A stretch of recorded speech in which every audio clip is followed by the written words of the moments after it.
3 naval drones, moving at 28 knots across open water.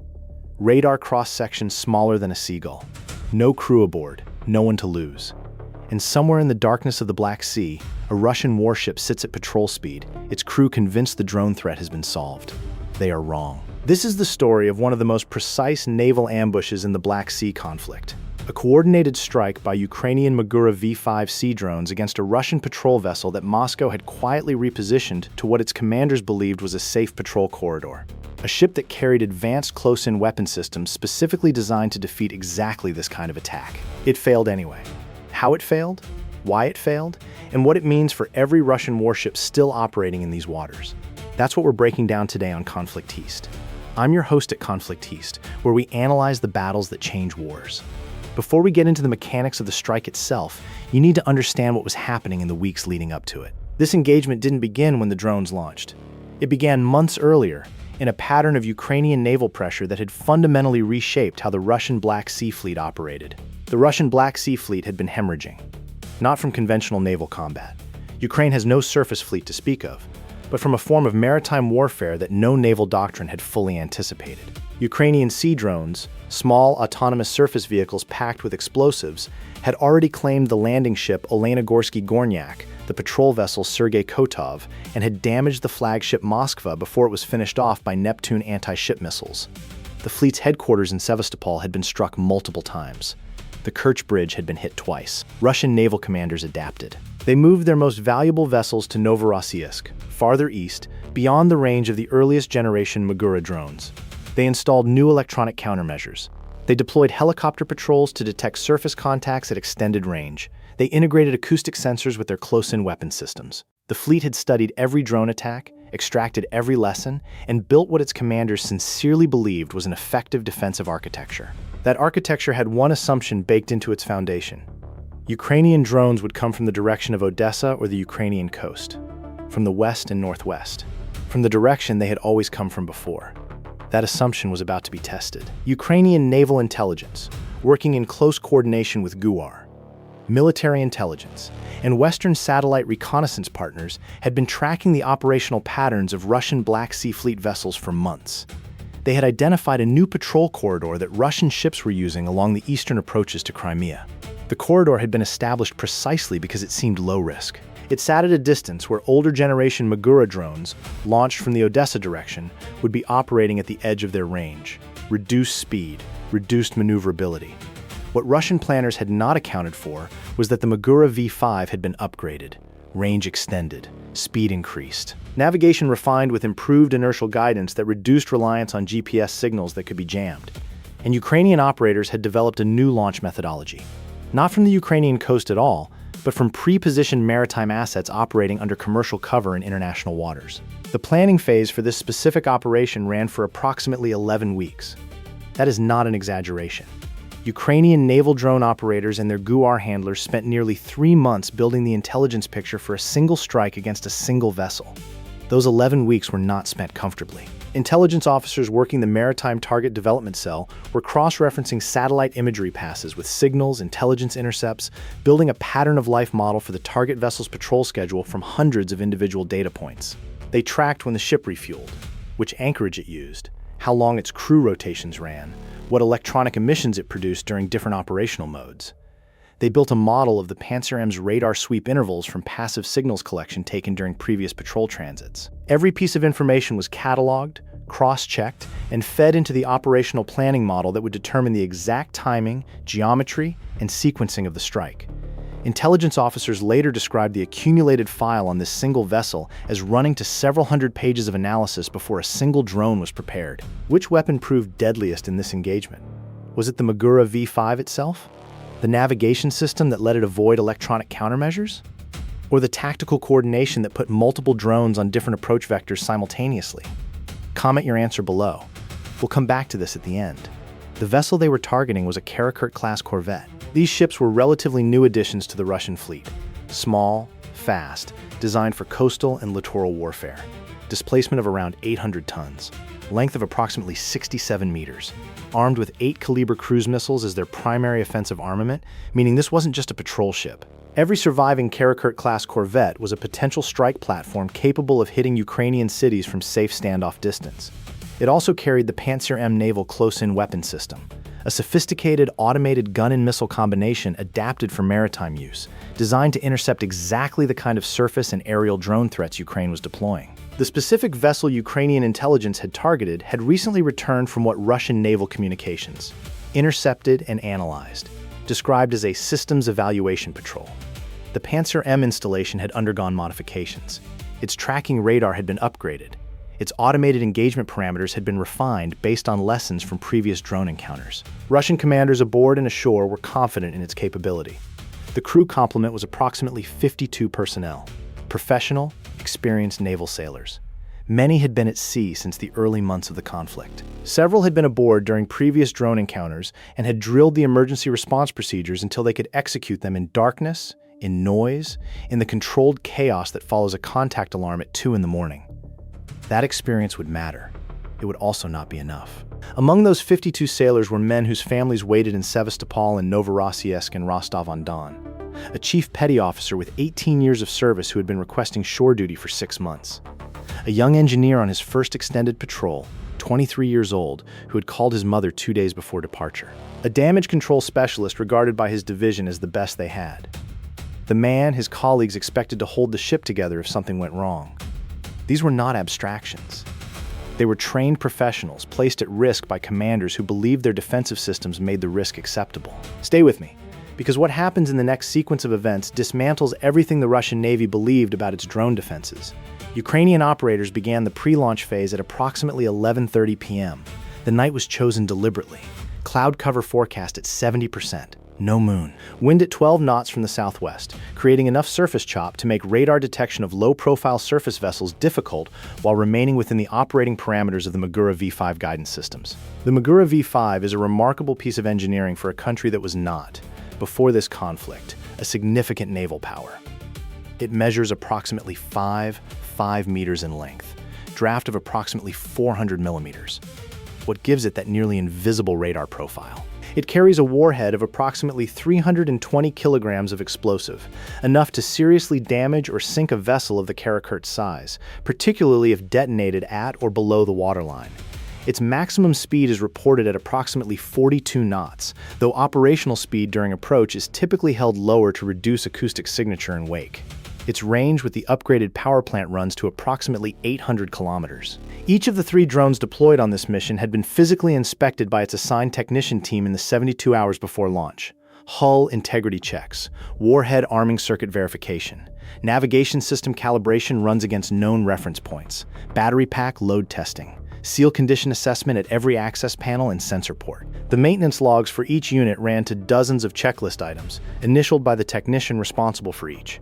Nothing was left to assumption. Ukraine had learned, through painful operational experience in earlier drone missions, that a drone that fails mechanically before reaching its target is worse than no drone at all. It alerts the target vessel and burns the operational window without delivering any effect. On this night, 3 Magura V5 units were deployed. Each was assigned a specific approach vector. The tactical concept was built around the Pantsir-M's known engagement geometry. The automated system had documented blind angles at specific aspect bearings relative to the vessel's heading. Ukrainian intelligence had mapped these through careful analysis of how the system had engaged and missed in previous engagements. The 3 drones were programmed to converge from 3 different bearings, 2 from angles that would stress the Pantsir-M's tracking capacity by requiring rapid slewing of its fire control radar, and 1 from a bearing that fell within the system's most documented limitation sector. The stern quarter, approximately 165 degrees relative, where the vessel's own superstructure created electromagnetic interference with the defensive system's low-angle tracking capability. The launch was textbook. All 3 drones entered the water cleanly. Navigation systems initialized. Operators confirmed telemetry from a concealed monitoring position. 3 green lights. Then an obstacle that nearly ended the operation before it began. Approximately 40 minutes into the approach run, drone number 2. The unit assigned to the primary convergence vector encountered what telemetry later revealed was an unexpected density layer in the water, a thermocline intersection that altered the craft's hydrodynamic behavior. At speed, it began taking on water through a seal that should not have failed at that sea state. Operators watching telemetry saw the weight distribution changing, speed dropping. The drone's assigned arrival time at the convergence point was slipping. The coordination of this strike depended on near-simultaneous arrival. 3 drones converging within seconds of each other would overwhelm the Pantsir-M's engagement sequencing. 3 drones arriving staggered, minutes apart, would face a fully reset, fully prepared defensive system each time. Operators had approximately 6 minutes to decide. They made the call. Increase Drone 2's speed to compensate, accepting the higher acoustic and radar signature risk for the final approach kilometers, and adjust the waypoint timing for drones 1 and 3 to allow a 2-minute compression of the convergence window rather than the planned 30-second window. A significant modification to a carefully rehearsed plan, made in 6 minutes, in the dark, on a communications link with a vessel operating under electronic silence protocols. The modified plan held. At approximately 1:47 a.m., the Russian vessel's surface search radar made its routine sweep. Nothing. Sea clutter. Expected contacts. The officer of the watch noted standard conditions in the deck log. Brief, professional, unremarkable. The kind of entry made hundreds of times over a career at sea without consequence. At approximately 1:49 a.m., the same officer of the watch conducted a visual scan through night vision equipment as part of his standard sector check. The sea surface appeared empty. Wave tops catching faint bioluminescence. No anomalous contacts. He logged it and continued his rotation. At approximately 1:52 a.m., the radar made another sweep. This time, a contact. Faint. The automated threat classification system flagged it as possible. Small surface vessel. Then 2 more contacts in the same sweep cycle. The system's priority logic attempted to rank the threats. Pantsir-M came online. On the bridge, alarms. The captain was called. Crew went to battle stations. The whole evolution from first contact detection to full battle stations took approximately 90 seconds, which, for a professional naval crew, is respectable.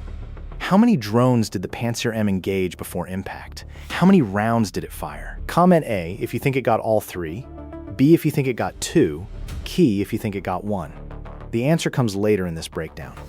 What happened next unfolded in under 4 minutes, and every second of it was captured by the drone's own forward cameras, uploaded in burst transmissions as they crossed predetermined waypoints. The Pantsir-M began engaging Drone 1, the northernmost approach vector, which crossed inside the system's maximum engagement range of approximately 8,000 meters first.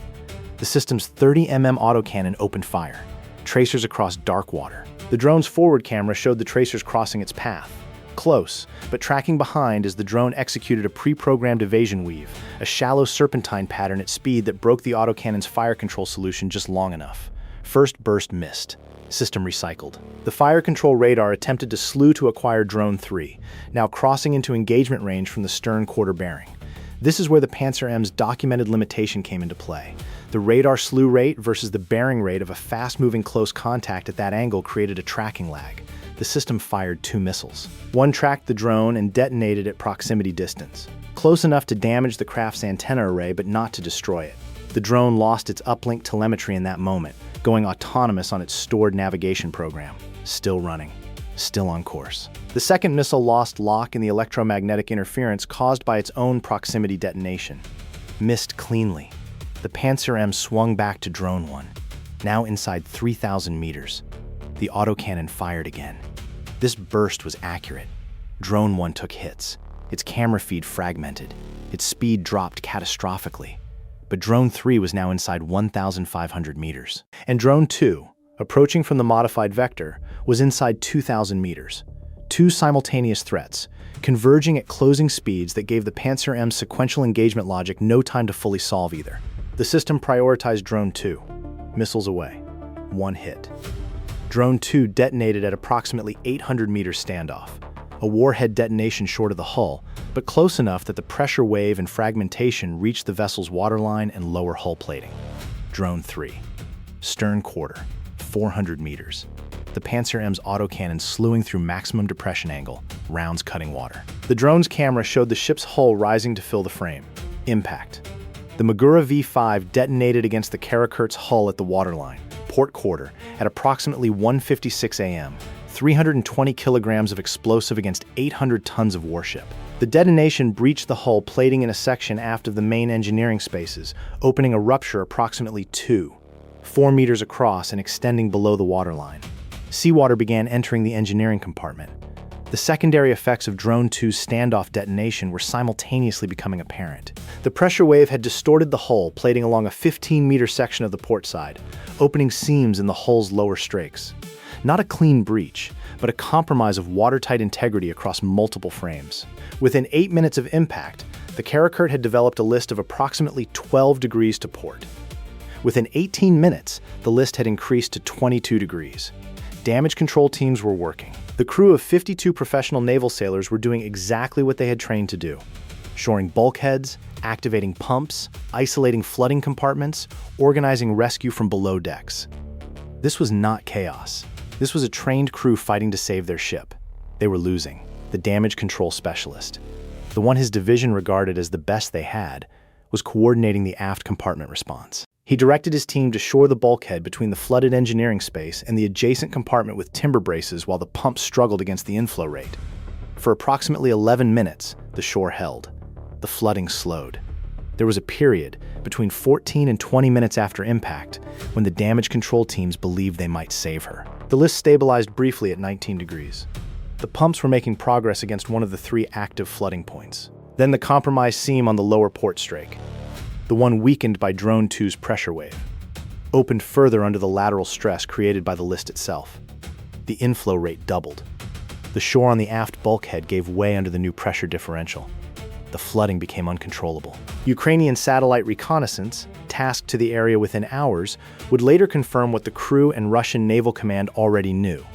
The vessel settled deeper in the water as the night progressed, its stern noticeably lower than its bow, the list worsening as flooding progressed through compromised bulkheads. Russian search and rescue response was launched from Novorossiysk, ships and a helicopter. The response time from alert to assets departing base was approximately 2 hours and 15 minutes, which, to be accurate, is not incompetent for the distance involved. Intercepted Russian naval communications from this period, later reported by Ukrainian intelligence sources and corroborated by OSINT monitoring, describe the situation aboard in terms naval officers use when they know a ship is going down: requests for additional pumping assets, updates on compartment status. At one point, a transmission that translated roughly as "the after machinery space is gone." By dawn, the vessel's stern was resting on the bottom. The crew was recovered. The evacuation was organized under the direction of the same officers who had been fighting to save the ship minutes earlier. Life rafts deployed. Personnel accounting conducted under conditions of darkness and ongoing structural movement aboard the stricken vessel. The rescue helicopter arrived as the ship's list exceeded 30 degrees, and the rescue ships reached the scene as the final personnel were clearing the hull. The crew survived. The professional competence of the damage control effort and the organized evacuation meant that a catastrophic hull loss did not become a catastrophic casualty event. Russian state media acknowledged the incident only obliquely, through the language of casualty assistance announcements and the familiar formulas of official silence. But the wreck was visible in satellite imagery. The story was documented. In the days following the engagement, Ukrainian GUR released brief, carefully edited footage from the drone cameras, enough to confirm the strike, document the Pantsir-M's engagement sequence, and establish the record of what the defensive system had and had not accomplished. Russian military bloggers, who had been among the most candid voices assessing Black Sea Fleet losses throughout the conflict, acknowledged the loss with a mixture of anger and resignation that had become characteristic of their reporting on naval setbacks. Some noted that the 3-vector attack geometry was a significant tactical evolution. A few correctly identified the stern quarter approach as the critical innovation. Russian Naval Command would have been reading those same assessments. Their countermeasure development cycle had just been handed a detailed breakdown of its own failure by the open-source community. The cost of this engagement, assessed from Ukrainian sources and corroborated by independent OSINT analysis, broke down roughly as follows. 3 Magura V5 drones, approximately $800,000 to $1. $2 million total, depending on the specific equipment package aboard each unit.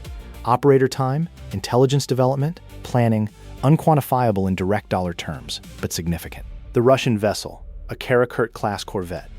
Each unit costs the Russian defense budget approximately $80 to $100 million to construct, depending on the armament configuration. Its 8 Kalibr cruise missile launchers represented direct strike capacity against Ukrainian territory. The 52 crew members required years of naval training to develop their proficiency. The exchange ratio, by any conventional military accounting, was extraordinarily favorable for Ukraine. But the numbers don't capture what actually mattered most about this engagement. What would NATO have done differently with this same intelligence and the same tools? Would a NATO naval force have used manned vessels, submarines, or aircraft instead of sea drones? Comment your tactical assessment below. We read every analysis. The most significant aspect of this strike was not that it sank a Russian warship.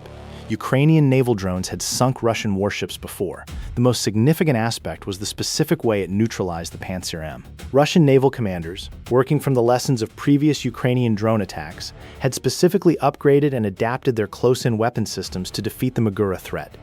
They had identified the drone's approach speed, its radar cross-section, its typical attack profiles. They had modified their systems accordingly. They believed they had solved the problem. What they had actually done was solve a previous version of the problem. Ukraine had studied exactly what Russia adapted, then adapted further. The three-vector convergence approach, with the modified bearing geometry specifically targeting the Pantsir-M's documented slew rate limitations, was not a lucky coincidence. It was engineered. This matters because it illustrates the fundamental dynamic that has defined Ukrainian drone warfare from the beginning. Ukraine doesn't just use weapons. Ukraine invents new ways to fight. Every Russian adaptation is studied. Every Russian countermeasure is mapped. Then a new tactic is developed that exploits the gaps in the countermeasure. It's an asymmetric innovation cycle, and Ukraine has been running faster in it than Russia has been able to respond. The institutional mechanism behind that speed advantage is worth understanding. Ukrainian drone operators debrief after every mission, successful or not, with a structured format that captures not just what happened, but what the defensive system did in response, what timings were observed, what electronic signatures were detected during the engagement window. Those debriefs feed into a working group that includes operators, engineers, and intelligence analysts. Lessons are incorporated into the next generation of mission planning within weeks, sometimes days. The organization behaves less like a conventional military procurement and training system, and more like a technology startup iterating on a product. Fast cycles, rapid incorporation of feedback, tolerance for experimental approaches that might fail. Russia's adaptation cycle runs through a more conventional military bureaucracy. Lessons from an engagement reach analysts get written into reports, travel up a chain of command, return as modified doctrine and equipment specifications, get incorporated into refit schedules. The cycle runs in months where Ukraine's runs in weeks. In a conflict defined by continuous tactical innovation, that difference in cycle time is as decisive as any individual weapon system. Subscribe to Conflict East if you want to understand how modern warfare actually works. Because what we just broke down is a template that will be studied in naval warfare academies for a generation. The Pantsir-M is one of the more capable naval close-in weapon systems Russia has deployed. It engages targets with both missiles and guns, operates autonomously, and was specifically adapted for the drone threat. It managed to neutralize Drone 1 and Drone 2, partially. It failed against Drone 3. Why? 3 reasons. First, simultaneous multi-bearing engagement exceeds the sequencing capacity of any single system close-in defense. Pantsir-M can engage multiple targets, but it engages them sequentially, not simultaneously. 3 drones arriving within seconds of each other from 3 different bearings forced the system to make priority choices. Every choice left a gap. Second, the stern quarter approach vector exploited a known geometric limitation of the ship's own structure. The superstructure creates electromagnetic clutter that degrades low-angle radar tracking at specific bearings. Ukrainian operators had mapped this through analysis of previous engagement footage and placed their most critical drone, the one with the highest probability of breakthrough, on exactly that bearing. Third, the proximity detonation of the missile that hit Drone 2, while destroying that drone before hull impact, created enough pressure wave and fragmentation damage to compromise the hull's watertight integrity. So even the drone that was defeated contributed to the ship's loss. Ukraine built redundancy into a system where Russia believed one layer of defense was sufficient. If you believe tactics win wars, type Conflict East in the comments. Now, the tactical quiz from earlier in this breakdown. The question was, how many drones did the Pantsir-M engage before impact? The answer is, all 3. But it only fully destroyed one. Drone 1 was intercepted by the autocannon after the initial burst miss.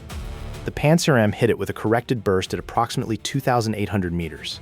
That drone was destroyed without reaching the hull. Drone 2 was intercepted by a missile at approximately 800 meters, destroyed before hull contact, but the warhead's proximity detonation at that range still caused significant hull compromise through pressure wave and fragmentation effects. Technically, a defensive success. Operationally, a contributor to the ship's loss. Drone 3, the one on the stern quarter approach, penetrated the defense. The autocannon fired. The rounds tracked behind a drone executing its evasion pattern at close range with high bearing rate. The system could not solve the fire control problem in the time available. Drone 3 hit the hull, so the answer was B. The Pantsir-M got 2. But one of the two it got still damaged the ship, and the one it didn't get sank it. That's the brutal arithmetic of asymmetric saturation attacks against point defense systems. Now, 3 questions for your analysis. Was the Ukrainian decision to use 3 drones against a single vessel the right allocation of resources? Could the same strike capacity have been applied against 2 separate targets with lower probability of success per target, potentially achieving more cumulative damage to the fleet? Could the Russian Navy have prevented this by simply keeping the Karakurt in port at Novorossiysk rather than deploying it on patrol duty in the contested corridor? The ship's Kalibr missiles could theoretically have been launched from port, at range, without exposing the hull to drone attack. Was the patrol mission that the Corvette was executing worth the risk of the vessel itself? And finally, if you were the Ukrainian Naval Drone Operations Commander, knowing that Russia will now study this engagement, analyze the 3-vector convergence tactic, and attempt to develop countermeasures, what would your next evolution be? Those questions don't have clean answers. That's the point. Modern warfare in the Black Sea is a continuous adaptation cycle, and the side that adapts faster holds the advantage. Real tactics, real consequences. Conflict East. Subscribe to Conflict East, because we break down the battles that textbooks will study for decades. The Black Sea is quieter now over that patrol corridor. Russian vessels reroute. Commanders reconsider deployment patterns. Somewhere on the seafloor, the rusted hull of a Karakurt-class Corvette rests with its Kalibr launchers silent. It will never strike a Ukrainian city. It will never return to port. It sits where it is because tactical confidence became tactical complacency. And in this conflict, the side without a traditional navy found a way to sink one anyway. The wreck remains. Stay vigilant.